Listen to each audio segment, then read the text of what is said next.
Have you ever known what God's will is and what it means to seek God's will? God's will is biblical and lines up with His Word.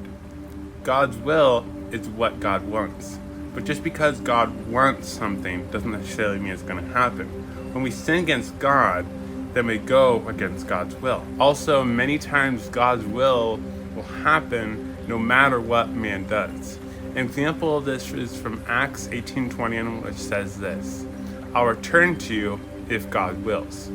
Paul is basically saying that if it was something that God really wanted Paul to do, then he would return to them. And to seek God's will is to obey God.